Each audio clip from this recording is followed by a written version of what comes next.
Just a barista? At the party my stepfather sneered as my husband served drinks. Then the bank manager rushed in. We can't process the loan without the senior loan officer's approval. My husband set down his tray and pulled out his badge. That would be me. Cue the sweet sound of stepdad's champagne glass hitting the floor. The sound of shattering glass echoed through the room like a gunshot.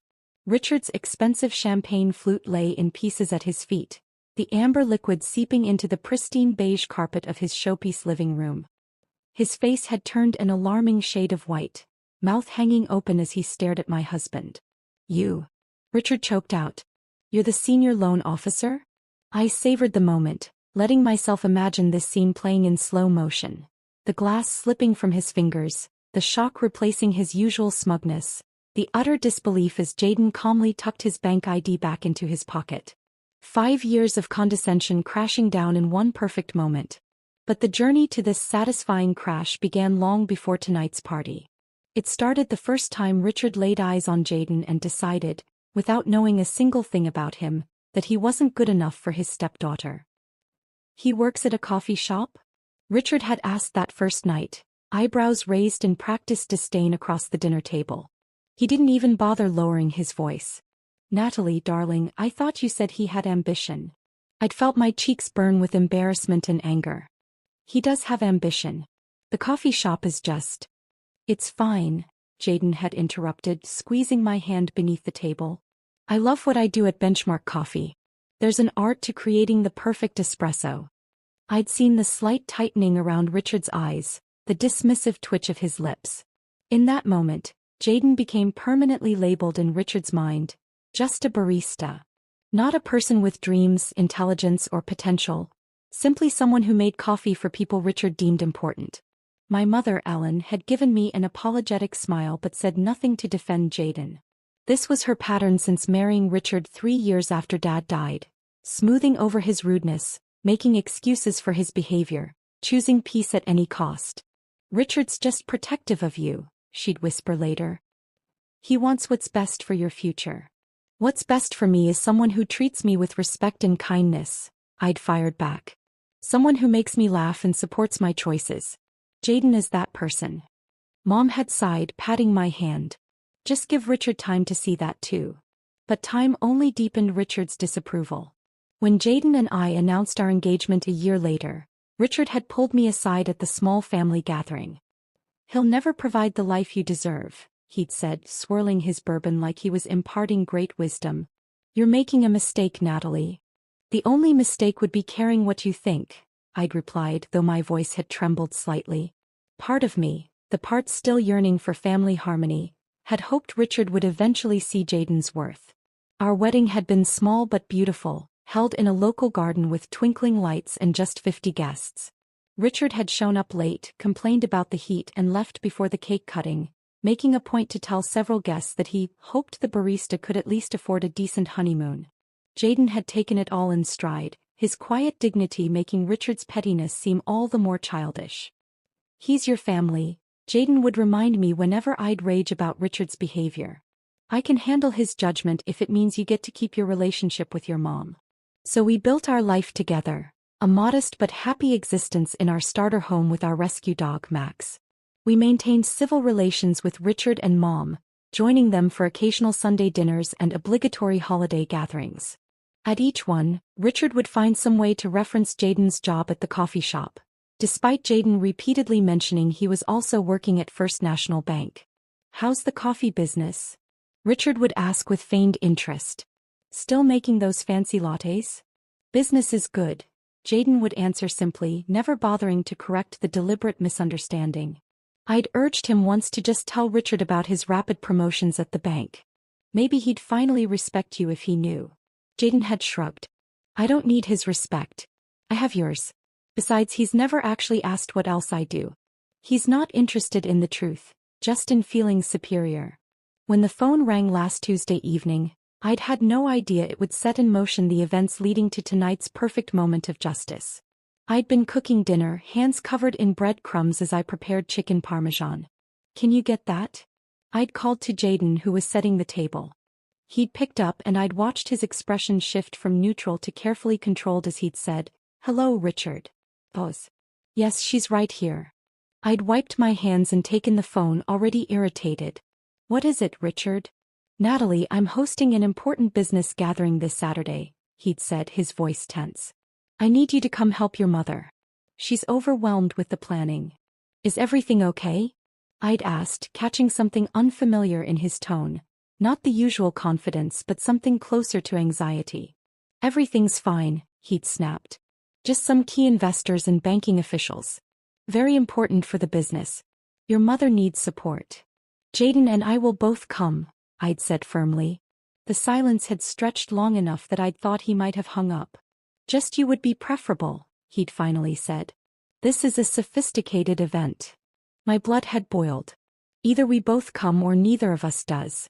Your choice. After another painful silence, he'd conceded. Fine. He can help tend bar if he wants to make himself useful. God knows we could use the extra hands. Just make sure he wears something appropriate.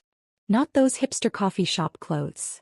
I'd nearly hung up on him, but then Mom had come on the line, her voice pinched with worry. Please, Natalie. This party means everything to Richard right now.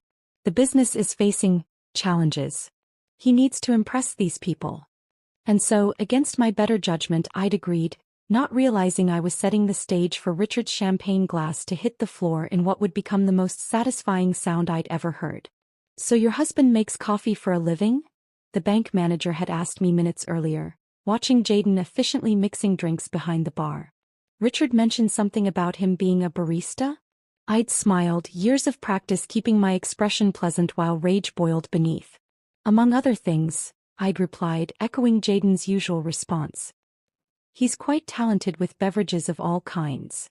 I had no idea the universe was about to deliver perfect justice, but looking back, I wouldn't change a single moment of those 5 years of silent judgment. They made the sound of that shattering glass all the sweeter. I had no idea then that Richard's sterling manufacturing wasn't the success story he'd always painted it to be. 4 years he'd boasted about his empire at every family gathering, the contracts with major retailers, the expansion into 3 states, the ever-growing workforce. His success had been his identity, the measuring stick by which he judged everyone else's worth, including Jaden's. The first hint that something was wrong came 3 weeks before the party. Mom called me at 11:30 p.m., her voice thin with worry. Natalie? Are you awake, honey?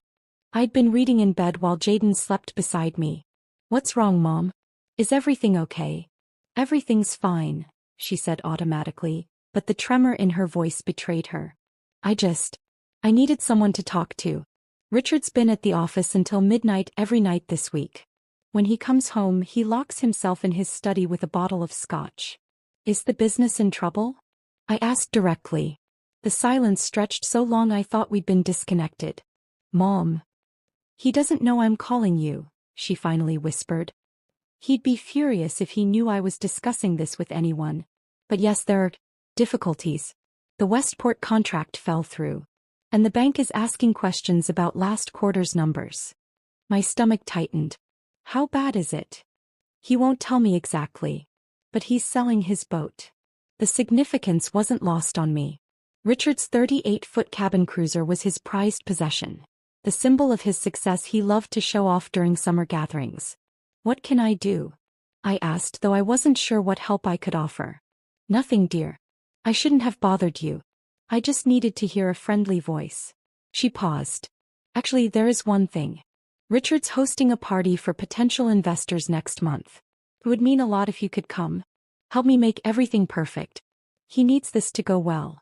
That was the first mention of the party that would eventually lead to Richard's champagne glass shattering on the floor. Over the next 2 weeks, Mom called 4 more times, always late, always when Richard wasn't home. Each call revealed another crack in Richard's carefully constructed facade. The second mortgage they'd taken out on the house. The missed payroll that Richard had covered from their personal savings. The potential investors who kept backing out at the last minute. What happened? I asked during one call. Richard always made it sound like Sterling was practically printing money. Mom sighed heavily. It was for a while. But Richard made some gambles that didn't pay off. He invested heavily in a new production line for a contract that fell through. Then he tried to expand too quickly into the West Coast market without proper research. I wasn't entirely surprised. Richard had always been overconfident, dismissive of cautionary advice. The same qualities that made him demean Jaden's career choices had apparently infected his business decisions. The party's been moved up, Mom told me during her most recent call. It's this Saturday now. Richard says we can't wait any longer. First National Bank is reviewing his loan application, and he needs to impress their executives. I'd nearly choked on my tea. First National? That's where Jaden... I know, dear, Mom interrupted. That's partly why I'm calling. Richard doesn't know where Jaden works. He's never bothered to ask beyond that coffee shop. It might be awkward. Awkward was an understatement. Jaden had been with First National for 4 years, working his way up from entry-level to senior loan officer through dedication and night classes. He now oversaw all commercial lending for the region, which would include Richard's application. When I'd hung up with Mom, I turned to find Jaden standing in the kitchen doorway, concern etched on his face. "Your mom again?" he'd asked softly. I nodded, explaining Richard's financial troubles and the hastily arranged party. "He's applied to First National," I finished. "Your bank." Jaden's eyebrows rose slightly. "For how much?" Mom didn't say, but from the sound of it, enough to save the entire company. I bit my lip. "What should we do? Should we tell him you work there?" Jaden considered this, his expression thoughtful. "If we tell him now, he'll just find another bank. Or he'll try to use our connection improperly." He shook his head. "Better to let the application process work as it should. My team will evaluate it on its merits." "But the party's specifically to impress bank executives," I pointed out. "Executives like you." A small smile played at the corners of Jaden's mouth. "Well, then I should definitely attend, shouldn't I? Richard specifically suggested you could make yourself useful by tending bar," I reminded him, still annoyed by the condescension. To my surprise, Jaden nodded. "I'd be happy to. I still enjoy mixing drinks. Did 4 years of it to pay for college, remember?" I stared at him. "You'd actually serve drinks at Richard's party? After how he's treated you?" Jaden came over and took my hands in his. "Look, I don't care what Richard thinks of me. Never have. But I know you care about your mom, and she's clearly stressed about this whole situation." His selflessness made my throat tight. "You're a better person than I am. Besides," he added with a hint of mischief, "it might be interesting to see how Richard interacts with bank officials when he doesn't know who's who." The day before the party, I overheard Mom on the phone with Richard's assistant, Jennifer, frantically finalizing details. "The caterer needs final numbers by noon. Yes, the rental company is delivering the extra glassware at 4. Has Richard confirmed which executives from First National are attending?" Mom's voice grew more strained. "He hasn't. But Jennifer, the party is tomorrow." After she hung up, I brought her a cup of tea, noting the dark circles under her eyes. "Everything okay?" "Richard's being impossible," she admitted. "He won't delegate anything, but he's too busy putting out fires at the company to handle the party details. And he keeps changing the guest list." "Has he researched who he's meeting from the bank?" I asked carefully. Mom shook her head. "Jennifer says he keeps saying he'll review the background materials she prepared, but he hasn't touched them. He's flying completely blind." I thought about telling her then. About explaining that Jaden wasn't just a barista, that he was actually a decision-maker at the very bank Richard was courting. But something held me back. Perhaps it was years of watching Richard dismiss my husband without bothering to know him. Perhaps it was the knowledge that Richard had created this situation himself, through his own arrogance and carelessness. Or perhaps it was because I knew deep down that Richard needed a moment of reckoning, a chance to see beyond his prejudices and recognize the consequences of his assumptions. "Don't worry, Mom," I said instead, patting her hand. "Jaden and I will be there to help. Everything will work out exactly as it should." As we drove home, I glanced at Jaden. Richard hasn't even looked at the profiles of the bank executives who are coming tomorrow. Jaden nodded, unsurprised. "That tracks with what I've seen of his loan application. It's ambitious but sloppy. He's counting on charm and reputation rather than solid business planning." "Will his loan be approved?" I asked hesitantly. Jaden kept his eyes on the road. "That will depend on tomorrow's meeting. And whether Richard can demonstrate that he's learned from his mistakes." Little did I know just how educational tomorrow's party would be. For all of us. Saturday evening arrived with a nervous energy hanging over us. Jaden adjusted his tie in our bedroom mirror while I zipped up my navy blue cocktail dress. "You don't have to do this," I said, watching him smooth down the front of his charcoal suit, the same one he wore to important meetings at the bank. "We could still call and say we're sick." He met my eyes in the mirror. "And miss seeing Richard's face when he realizes who actually makes the decisions on his loan? Not a chance." His smile softened. "Besides, your mom needs the support." The drive to Richard and Mom's suburban Tudor-style home took 30 minutes. As we pulled into the circular driveway, I noticed several luxury cars already parked. German imports and high-end American sedans that spoke of the wealth Richard was trying to impress. "Looks like the regional manager drove in from Portland," Jaden commented, nodding toward a black Mercedes. "That's Curtis Wallace's car. He doesn't usually attend these events personally." My pulse quickened. Is that good or bad for Richard?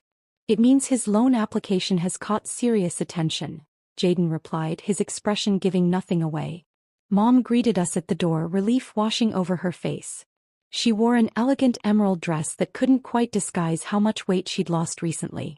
The stress of Richard's financial troubles had clearly taken its toll. "Thank goodness you're here," she whispered, hugging me tightly. "The caterers are running behind and Richard's already on his third scotch." Jaden touched her arm gently. "Where should I set up, Ellen?" Mom led us through the crowded living room to a corner where a temporary bar had been arranged on an antique sideboard. Crystal decanters of liquor gleamed under the chandelier light, alongside buckets of ice and trays of glassware. Richard wanted a proper bartender, but with everything else. Mom gestured vaguely. "I've got this," Jaden assured her. "Why don't you take Natalie around to say hello while I get organized?" As Jaden slipped behind the makeshift bar, seamlessly arranging bottles and preparing garnishes, Mom steered me toward a group where Richard stood holding court. He looked polished as always in his tailored suit, but I noticed a tightness around his eyes, the only visible sign of his desperation. "Ah, Natalie." Richard boomed with forced joviality when he saw us. "Gentlemen, my stepdaughter. Natalie, meet Bill Hoffman from West Coast Capital and Steve Grayson from Turner Investments." He introduced me to the investors with a proprietary arm around my shoulders, as though my presence somehow validated his worthiness. I smiled and shook hands, playing my assigned role of supportive family member while secretly watching Jaden from the corner of my eye. He was already mixing a martini with practiced ease, his movements confident and precise. "Your husband couldn't make it?" Bill Hoffman asked politely. Before I could answer, Richard jumped in. "Oh, he's here. That's him behind the bar. Natalie's husband is quite the cocktail enthusiast." His tone carried the slightest edge of condescension. "How thoughtful of him to help out," Steve Grayson commented, seeming genuinely impressed. Richard's smile tightened. "Yes, well, it's what he does. Mixes drinks. Shall we discuss that property development opportunity?" As Richard steered the conversation back to business, Mom squeezed my hand apologetically before being called away by a caterer with a question. I circulated through the room as expected, making small talk with Richard's business associates and their spouses, all while keeping an eye on the bar. Jaden had drawn a small crowd. His cocktails were exceptional, not just the standard gin and tonics or whiskey sours, but beautifully crafted concoctions that showcased his knowledge and creativity. I watched as he handed an older gentleman what appeared to be an old-fashioned with a twist of something unusual. "This is remarkable," the man exclaimed after taking a sip. "What's that subtle flavor?" "Cherry bark, vanilla bitters and a hint of smoked maple," Jaden explained. "It complements the bourbon without overwhelming it." The man nodded appreciatively. "You have a real talent. Do you work at one of those craft cocktail establishments downtown?" Richard suddenly materialized beside them, having noticed the admiration Jaden was receiving. "He's a barista actually. Makes coffee drinks at some hipster shop. We're lucky he could fill in tonight on short notice." "Just a barista?" Richard added with that familiar sneer, loud enough for nearby guests to hear. "Natalie married down, but what can you do with daughters these days? They never listen to reason." The investor laughed uncomfortably, eyes darting between Richard and me. I maintained my smile, years of practice keeping my expression pleasant while rage boiled beneath. Jaden didn't miss a beat. "The coffee shop is a weekend hobby now," he said mildly, continuing to mix the next drink in line. I enjoy the creative aspect of beverage crafting. And what do you do during the week? The investor asked, genuinely curious. Before Jayden could answer, Richard cut in again.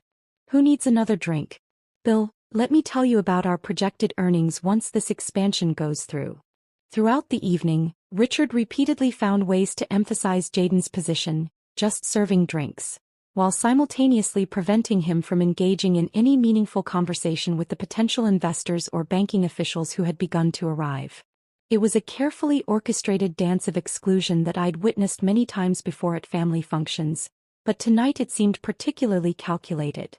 What Richard didn't realize was that several of the bank representatives were greeting Jayden with subtle nods of recognition, even as they played along with the charade. One woman in a sleek pantsuit actually winked at him while accepting her gin and tonic.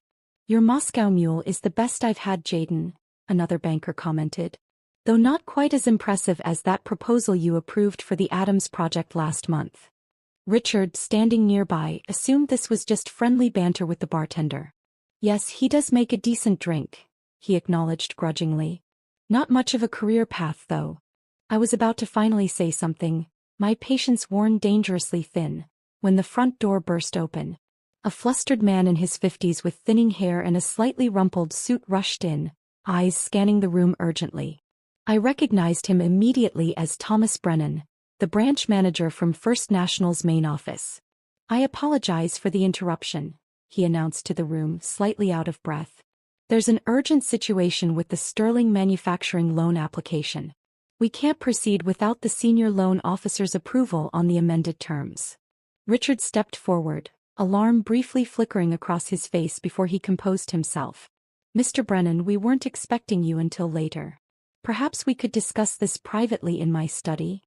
There's no time, Brennan insisted, still searching the room. The paperwork needs immediate attention if we want to move forward before markets open Monday. I need to find. His eyes landed on the bar area and widened with visible relief. Ah, there you are. Richard turned, following Brennan's gaze with confusion. The room fell into a curious hush as Brennan hurried toward the makeshift bar. Thank goodness, Brennan said, addressing Jayden directly. I've been trying to reach you for an hour. We can't process the Sterling loan without your signature on the revised terms. Jayden calmly set down the cocktail shaker he'd been using. He reached into his inner suit pocket and pulled out his bank ID badge. That would be me, he said quietly, the simple statement landing like a thunderclap in the silent room. That would be me, Jayden said quietly, the simple statement landing like a thunderclap in the silent room. 4-3 heartbeats, absolute stillness reigned. I watched comprehension dawn across faces throughout the room. First confusion, then surprise, and finally understanding. Several of Jayden's colleagues from the bank exchanged knowing glances, some barely suppressing smiles. Richard's face went through a more dramatic transformation. His expression shifted from irritation at the interruption to confusion as he looked between Brennan and Jayden. When his eyes landed on the bank ID badge in Jayden's hand, the one clearly displaying senior loan officer beneath Jayden's photograph, his face drained of color so rapidly I thought he might faint. I don't understand, Richard finally managed, his voice uncharacteristically small. He'd automatically reached for his champagne glass, gripping it like a lifeline. You're the barista. The entire room had gone quiet enough to hear a pin drop. Even the caterers had frozen in place, sensing the dramatic shift in atmosphere. Jayden stepped out from behind the bar, straightening his tie in a gesture I recognized from countless mornings before he left for the bank. When he spoke, his voice carried the same calm authority I'd heard him use during work calls, professional, measured, and utterly confident.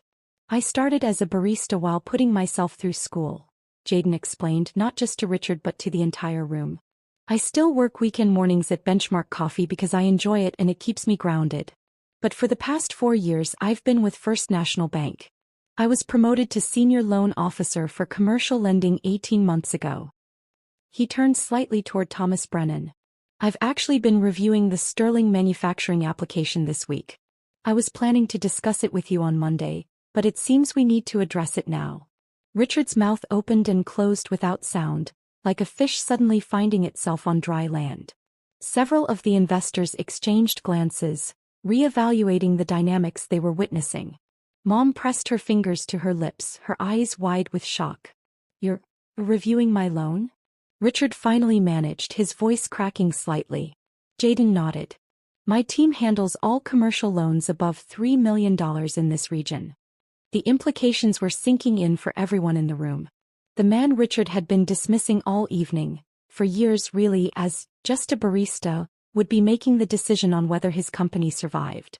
One of the investment partners, Bill Hoffman I believe, couldn't suppress a short laugh. "Well, I'll be damned." The sound broke the spell momentarily. Conversations erupted in hushed tones around the edges of the room as guests processed this unexpected turn of events. I caught fragments. "Always assumed he was just serving drinks, and talk about embarrassing, and never judge a book by its cover." I remained rooted to my spot, a complex tsunami of emotions washing through me. Vindication certainly. After years of watching Richard belittle my husband, there was undeniable satisfaction in this moment. But also pride in how Jaden was handling himself. No gloating, no petty revenge, just quiet dignity. Richard finally found his voice again. "Why didn't you say something?" The question emerged as half accusation, half plea. "All these years." "You never asked," Jaden replied simply. "You decided who I was the first night we met. I mentioned working at the coffee shop, and that became the only thing you wanted to see." Mom stepped forward then, her hand reaching toward Richard in concern. I recognized the gesture, her instinct to smooth things over, to protect Richard from the consequences of his own actions. "Richard, perhaps you and Jaden should continue this in private," she suggested, glancing nervously at the onlooking guests. But Thomas Brennan, oblivious to the personal drama unfolding, pressed forward with his urgent business matter. "I hate to interrupt, but we really do need to address these amendments now if we want to move forward with the loan." The committee had some concerns about the collateral valuation and the projected revenue timeline. Richard's expression shifted between shock, embarrassment, and dawning fear. The reality was sinking in, not just that Jaden was more than just a barista, but that Jaden now held the fate of his company in his hands. "Yes, of course," Richard mumbled, gesturing vaguely toward his study. "We can use my office to discuss the—" Thomas nodded briskly and turned to Jaden. "Perfect. I brought the amended terms for your review. If you approve them, we can proceed with the funding on Monday as planned." As Jaden collected his suit jacket from behind the bar and prepared to follow Brennan, Richard seemed to suddenly grasp the full significance of the situation. The man he'd been publicly belittling was about to review the loan that could save or sink his entire business. "Jaden," Richard said, his voice now carrying an unfamiliar note, something close to pleading. "I hope you won't let personal feelings interfere with your professional judgment." The room collectively held its breath. Even those guests who hadn't fully grasped the backstory could feel the tension.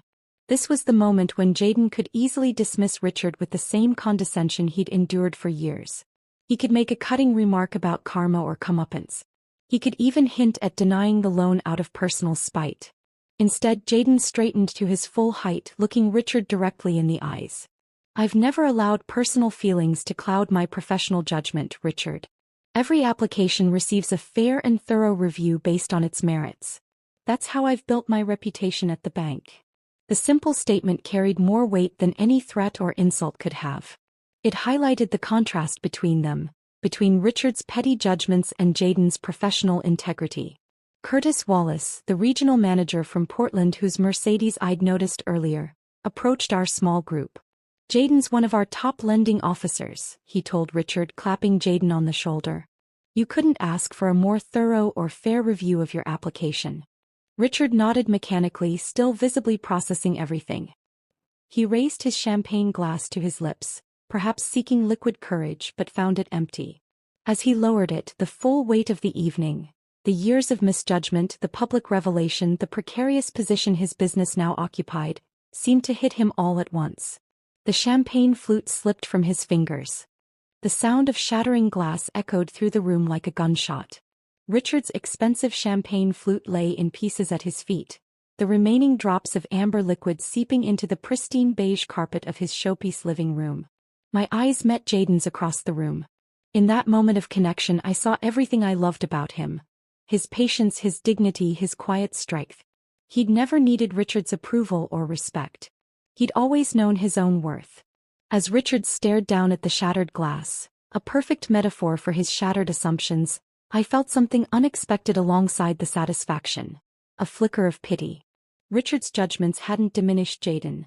They had only diminished himself, closing him off from really knowing the remarkable man who had married his stepdaughter. Thomas Brennan cleared his throat. "Shall we review those documents now?" Jayden nodded, and the three men moved toward Richard's study, leaving behind a room buzzing with whispered conversations and Mom kneeling to clean up the broken glass. A lifetime habit of cleaning up after Richard's messes. I knelt beside her, gently taking the napkin from her trembling hands. "Let the caterers handle this, Mom. Come sit down for a minute." As I led her to a quiet corner, I wondered how this night would end, not just for Richard's loan application, but for all of us who had lived for years in the shadow of his judgments. Mom and I sat in silence for several minutes in the quiet corner of the living room, watching as the party awkwardly reassembled itself. The caterers efficiently swept up the broken glass while guests determinedly resumed conversations, pretending they hadn't just witnessed Richard's world turn upside down. The investment partners huddled together, occasionally glancing toward the closed door of Richard's study where Jayden, Brennan, and Richard had disappeared. "I had no idea," Mom finally whispered, twisting her wedding ring anxiously. "All these years Richard kept talking about Jayden as if he was just..." She trailed off, unable to finish. "That's because Richard never bothered to ask," I replied, unable to keep the edge from my voice. "He decided who Jayden was that first night and never changed his mind. Never even tried." Mom's eyes filled with tears. I should have said something. Done something. I squeezed her hand. "We both know Richard doesn't listen when his mind is made up." Before Mom could respond, the study door opened. Thomas Brennan emerged first, followed by Curtis Wallace. They spoke briefly to a few other bank representatives before making their goodbyes and departing. The room buzzed with renewed speculation. Jayden and Richard remained in the study. 20 minutes passed. Some guests began to leave, sensing the party had effectively ended. Mom fluttered nervously between remaining groups, maintaining a brittle smile as she thanked them for coming. I stood near the study door, resisting the urge to press my ear against it. When it finally opened, Jayden appeared first. His expression was neutral, professional, his work face. Richard followed, looking simultaneously exhausted and alert, like a man who had been through an emotional ringer but had emerged with unexpected clarity. "Everything okay?" I asked Jayden quietly as he reached me. He nodded slightly. "We've had an honest conversation." Richard cleared his throat. "Natalie, could I speak with you for a moment? Privately." I hesitated, looking to Jayden, who gave me a reassuring nod. "I'll help your mom with the remaining guests," he said, squeezing my shoulder before moving toward the living room. Richard led me into the now empty study, closing the door. His usual commanding presence had diminished. He looked suddenly older, the lines around his eyes more pronounced in the lamplight. "Jayden explained the situation with my loan application," he began, pacing behind his desk. "It's not as strong as I believed."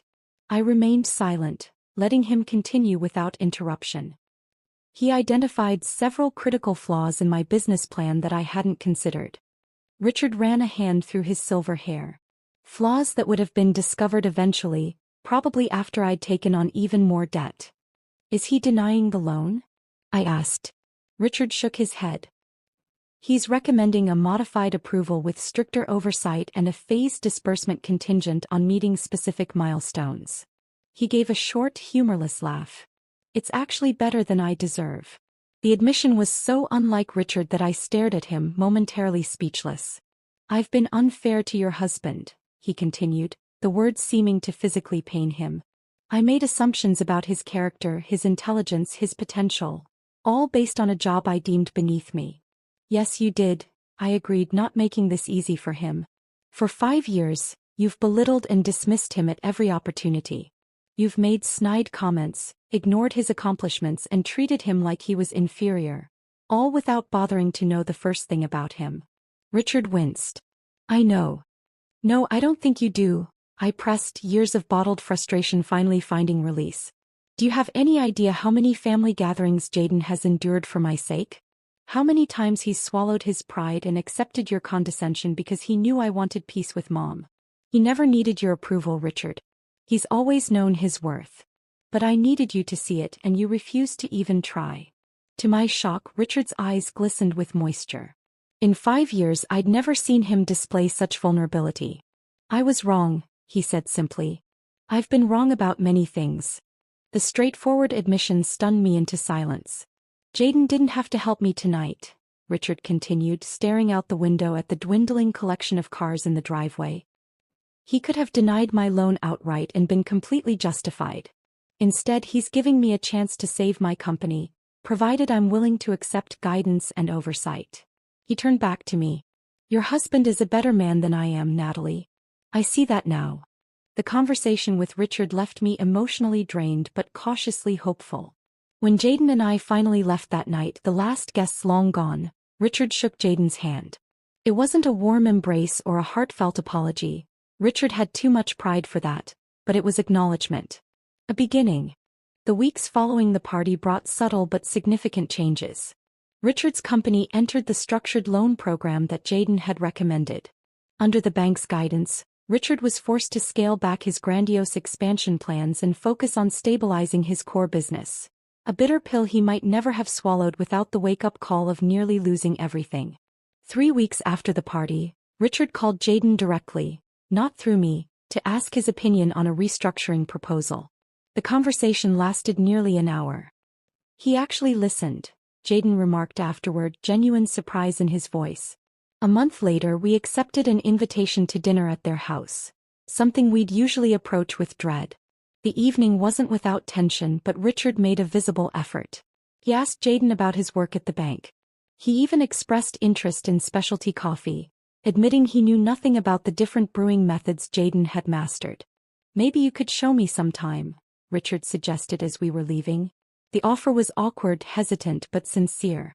Over the following months, a new relationship slowly emerged from the ashes of the old. Not friendship, there was too much history for that, but something approaching mutual respect. Richard stopped introducing Jaden as Natalie's husband, and started using his name.